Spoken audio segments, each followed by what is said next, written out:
What's up, guys? It's Coach Gaglione here, and this is Gaglione Strength. If this is your first time stopping by, I'm Coach Gaglione, and I've been involved with powerlifting and strength coaching for over 14 years. This is chronicling my weight loss and strength journey. Doing another meet at the end of the year, kind of just starting to kind of wind down and deload a little bit. So I figured this would be a great opportunity to talk about peaking, as well as some strategies and maybe some similarities and differences between raw and equipped lifting. I do equipped lifting. Primarily, that's kind of the era that I grew up. So I've been as heavy as 340 pounds, about 230 pounds on this particular day. Coming off a bodybuilding show where I weighed in at about 198 pounds on stage. And I've been kind of utilizing this period of time just to put some weight back on, try to gain some muscle, gain some strength, and just have a little bit of a diet break and have some fun. Because I do plan on continuing to compete in powerlifting for the next several years, if not decades. I'll be entering my 15th competitive year in powerlifting in 2021. But I'm just kind of slowing things down. I maybe only will compete maybe one meet or so a year on a more serious front, whatever that means, in terms of a full competition. And when it comes to equipped lifting, primarily, it's a little bit more hip dominant. It's a little bit more posterior chain dominant for several reasons.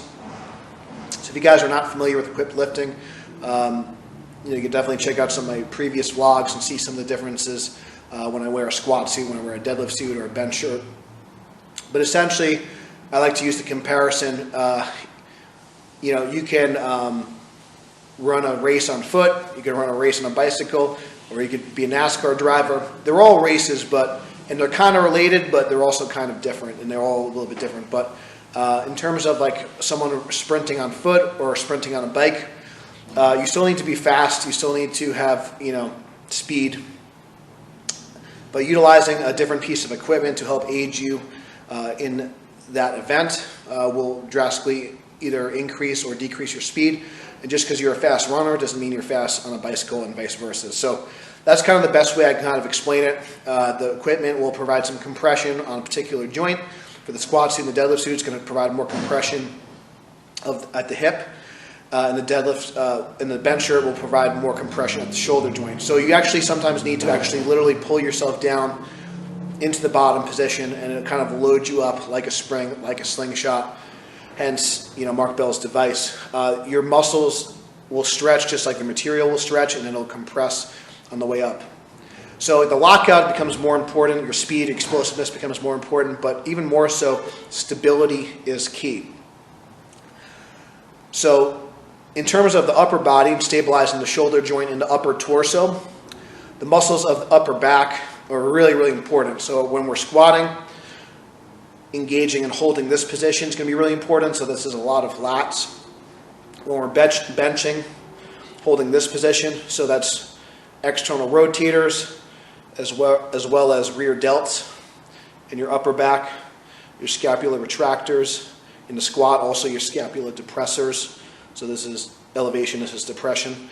And in the deadlift, we're really depressing to get our arms nice and long, and we're using our lats to keep our armpits nice and tight to our body so the bar doesn't get out in front of us. So the last, the upper back, the rear delts, the rhomboids, the muscles around the scapula, particularly the retractors and the depressors, are all very important for stabilizing the upper torso. So, and in terms of the hips, the squat suit and the deadlift suit is going to drive my knees inward. So we want to learn to externally rotate. So we're externally rotating and abducting the hip.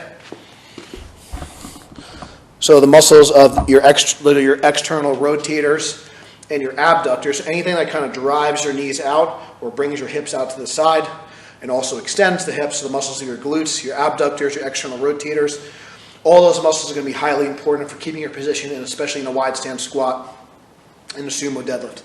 So it's not just about your abs. It's all the muscles that are kind of attached to your trunk.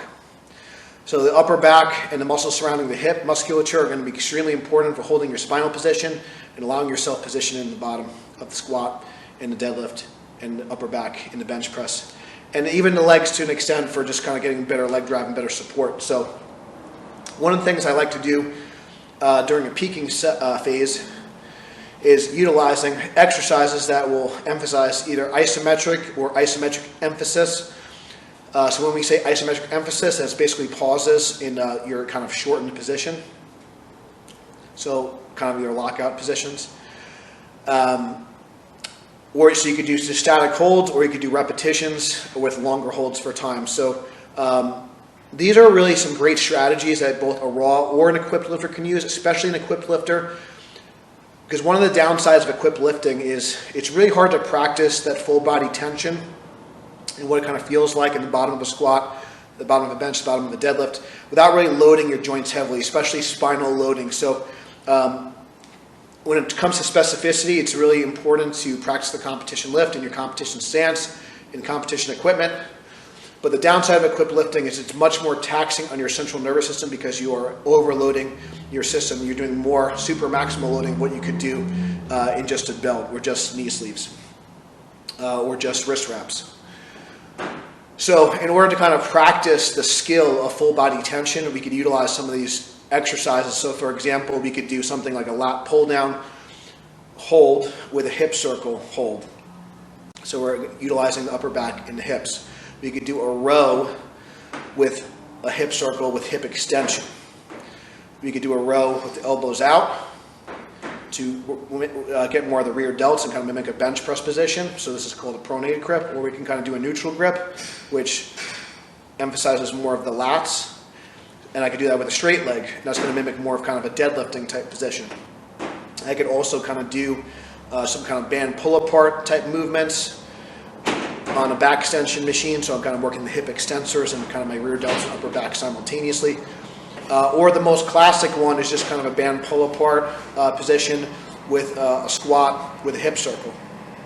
So anything that's going to kind of work your hips and your upper back at the same time is going to be really, really good drill as you enter a peaking cycle. It's very low stress, but it also practices the positions and practices the technical aspects of the lift, of holding getting your lats engaged, keeping your hips and glutes engaged. Because one of the things I think that gets lost in terms of a peaking cycle, a lot of people know that you need specificity during a peaking cycle, so you need to practice the competition lifts under competition conditions. So this needs to be very heavy. So singles above 90% with your competition gear is going to be the most specific thing that you could do. But in terms of actually learning the positions, like utilizing some pause squats or pause deadlifts, even like a spoto press, also utilizing supplemental exercises like those to just kind of practice the positions of the lift. And those can be utilized with submaximal weights. So that could be a good option. And again, this third, in terms of your accessory work, doing rows with holds to kind of mimic the bottom position of the best, doing lat pull down holds to mimic the tensioning you need for a squat, doing pull over type motions with holds, doing things that drive the knees out, so you're working the hips and abductors with holds, so you're practicing keeping the hips open and the knees out, and having the hips on torque with external rotation tension. So I'm trying not to use too many big words, but you guys get the idea is that basically we need not just the core tight, we need to engage the upper back, we need to engage the muscles around the hip. So these exercises can be really effective in training those positions without kind of beating up your nervous system. So without beating up your joints, So in terms of peaking cycle, we want to stimulate the nervous system. So you could also utilize things like exercises with accommodating resistance. I like to utilize a lot of as a more experienced lifter, I like to utilize a lot of band and or chains for the squat, the bench press, and the deadlift. And especially once I get to about 2 weeks out, I start to kind of taper things down. So I will utilize more kind of speed work as almost like a deload. But I still like to keep the accommodating resistance fairly high. And you could even do some exercises like a heavy unrack or a heavy pick, where you're just unracking weight just to hold it. So we're keeping the nervous system stimulation high, but we're still starting to reduce the volume and we're starting to reduce the stress on the body, so we're not necessarily taking a really heavy weight through a full range of motion once we get to like under 2 weeks out. But we could still utilize some heavy picks, heavy unracks. A heavy unrack on the bench could be like a lot of chain weight or band tension or just straight weight. As an equipped lifter, especially if I'm going raw, I like to use a lot of accommodating resistance like bands or chains. So on this particular day, so one of my last squat workout, I worked up to 5 plates on each side, and then to a squat to a box with strong bands. So it's about 180 pounds of tension. And then I did a few heavy picks. So just unracking the weight. So I had 610 pounds of bar weight, plus about 180 pounds of band tension. So it's about 790 or very close to 800 pounds at the top. I did that with just a belt and knee sleeves. So that allowed me to kind of get my nervous system kind of stimulated, so I could still kind of handle and kind of feel those weights without actually having to go through the damage in the recovery process it would take to take that like 800 pounds to a full range of motion. And oftentimes, since the bands are actually pulling downward, the pick and the unrack can be even harder than just straight weight. And just kind of recapping, because I know we didn't last Thanksgiving, I decided to kind of do my last heavy deadlifts. I worked up to 565,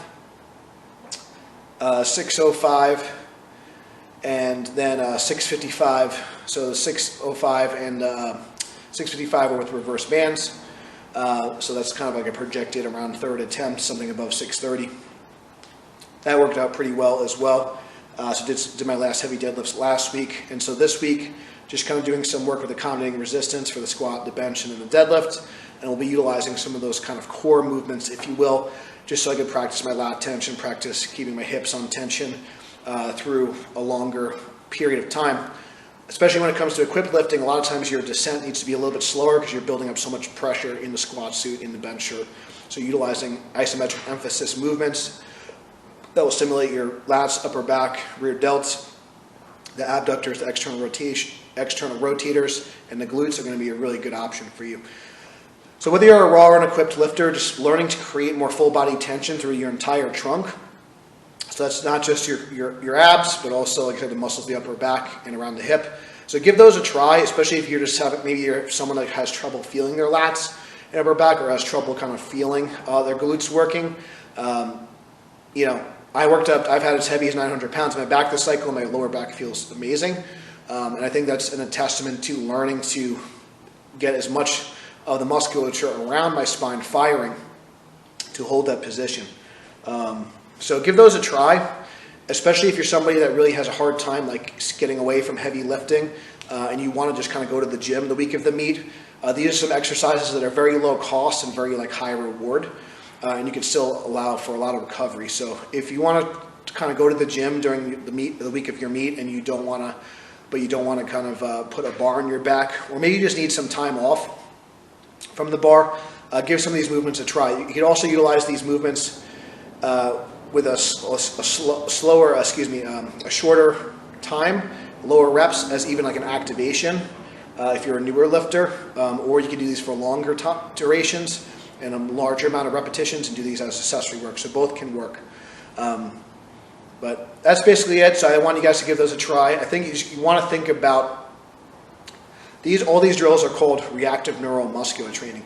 So they're kind of feeding you into the compensation. So we're utilizing exercises that are going to kind of round the upper back, and we're utilizing exercises that are going to kind of knock the knees inward. Okay, so it's putting you in a poor posture. It's putting you in a bad position. So you need to reflexively learn to kind of get out of it. So you're creating that hip torque. You're creating torque at the shoulder, engaging all those muscles on the backside, which are going to promote stability, good spinal mechanics, and just better performance. So I hope this video helped you guys. Please check out the links below. Support our channel. Please subscribe if this video helped you. Please share it with a friend. Thank you guys for watching. And until next time, stay strong, and I'll see you soon.